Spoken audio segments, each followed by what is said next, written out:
we're talking about Congresswoman Lauren Boebert, who finds herself in an unexpectedly tight race in what was supposed to be a reliably GOP district. I mean, very reliably GOP.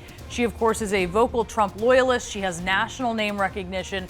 As beloved by Trump Republicans as she is condemned by liberals for election denialism and antics like heckling President Biden during his State of the Union address or posing with guns for her family Christmas card days after a deadly school shooting. So what's happening with her? Well, right now she is very narrowly trailing Adam Frisch, who is a former Aspen City Councilman right now, by less than 100 votes. He is ahead of her by that. So let's zone in here on Pueblo County, south of Colorado Springs, to see why she and her campaign may be very worried. They should be worried because this is a county that trends Democratic.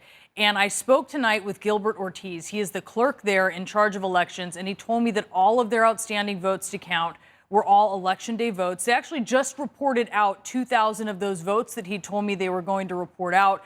But the teams here, they are exhausted. They've been working 18-hour days. They need sleep. So they're not going to be done here. They're going home for the night. They're going to be back tomorrow at 9 Mountain Time, which is, of course, 11 a.m. Eastern, and they're going to finish the last 2,000 approximately votes. But John and Jake, that's going to be essential to really seeing what happens in this race that now a lot of people are watching that they didn't expect they would be. That's interesting. I have to say, one of the things that makes me think maybe Boebert is not necessarily in trouble is that they're Election Day votes, because generally speaking, the trend has been Election Day votes tend to go Republican and early votes tend to go Democratic. But am I wrong about that?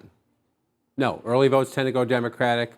Election Day votes tend to be more Republican votes. That's certainly what happened in 2020, and we see more of that this year. It's it's an individual district out here. You saw me just popping around the thing while you were finishing Bree, just looking for more votes. She was talking about Pueblo County here, and you see this is an estimate now. Our team does our best. It's a midterm political environment. You're not sure what turnout is going to be, so we make our best with our partners to get an estimated reporting. So as Bree made the point, they're tired, they need sleep, but it's a Democratic area.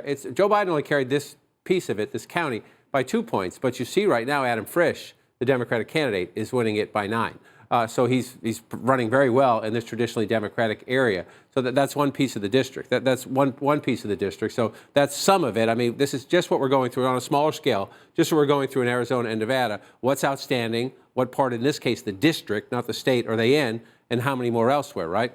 Yeah, that's right. So let's look at Pitkin County, which, this also trends strongly Democratic. I mean, very strongly Democratic. The spread here is huge. It's like 4-1 Democrats to Republicans here.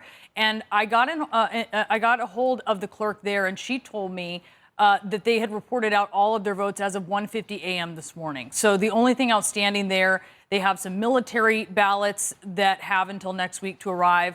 They have some cured ballots. They have a very, very small number of ballots that actually went to other counties that they are going to be counting. But this is important to look at because this is an area where, he's actually a former Aspen City Councilman. So he is just raking in the votes here. Right. Yeah, although it's small. It's a small county. Small county. Again, Biden carried this small county by 52, and so you see him carry it there by 59. So again, he's overperforming the president in the congressional district. But to Brianna's point, you're waiting for those military ballots, and so you wait. You wait and see how it goes. Yeah, and we say 95% estimated reporting there. She says it's totally done, but you have to keep in mind that here in Colorado, they have 8 days to cure votes, right? So if someone made a mistake on their ballot, they have 8 days after the election to fix that. So let's look now at Mesa County. This is on the other side of the state. This is where Grand Junction is located. This trends in favor of Lauren Boebert here, and they're waiting on approximately 5,000 military ballots that the machines initially had trouble reading, those cured ballots as well. So a picture here altogether of just how razor close this race is and will likely remain as we're going to be waiting for a few more votes. And also, as if we didn't need to add more drama to this, if this race is within half a percentage point, which it very well could be as you're looking here, it will trigger a recount. That's how Colorado goes.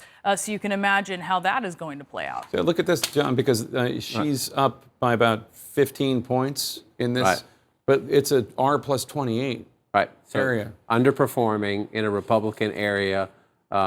You could make an argument, we could make this case in other districts, that some of the more Trumpy Republican candidates have had trouble in this environment. She is as Trumpy as they come. Bree was mentioning some of the other controversies in the past. So is that what it is? It'd be great to get on the ground reporting from there. But without a doubt, Donald Trump 2 years ago carried Mesa County by 28 points. One of his acolytes, Lauren Boebert, as you know, that's 15.6.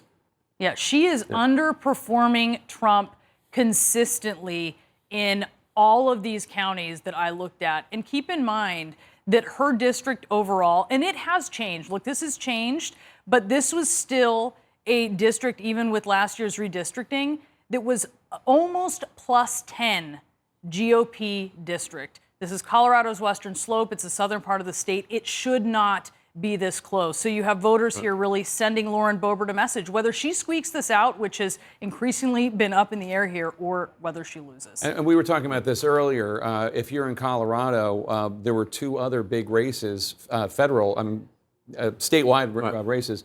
The governor, who won 58% or something? Governor Polis, 57.2%. And then the incumbent senator, Democratic Senator, Michael Bennet, 54.5%. What does that tell you? It says, generally speaking, the electorate who turned out to vote in Colorado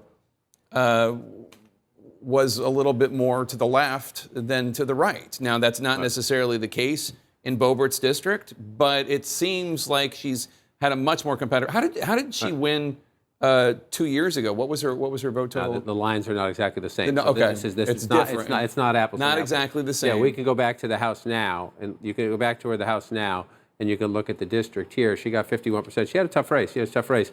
But you can see the lines of the district a little bit different. And they redistricted it to make it less Republican. So it's R+8 this time. What was it last time? Slide that down a little. I don't know. R+8 was the same. Yeah, it's pretty close. Some of the lines don't change that much. Okay. But you see the district here, and you come back in. But to your point about the governor's race, let me bring this up a little bit and make it bigger. To your point about the governor's race, and you come back in now, statewide candidates running big, but in the combination of, I wanted to just come back to, we talked about this before, if you look statewide at the competitive seats, right? Where do we go here? Come back in, come back out. There we go. So you have the Colorado House, right? 6 and 2, right? 2 in competitive seats. So just bring up. I'm going to take the county off because the wall works a little better to take the county off. If you look at the competitive seats here, right? It's another state. We're not sure about this one yet, right? We're not sure about this. It's another state where in competitive seats you have the Democrats doing better than Republicans would have anticipated in what they thought was a Republican year. And again, in this one here, you see the 6 leading the vote in 6, Republicans leading in 2. Democrats leading in 2 of the competitive districts, which includes this one right here. That is not the dynamic Republicans were thinking about 2 weeks ago, 4 weeks ago, 6 months ago.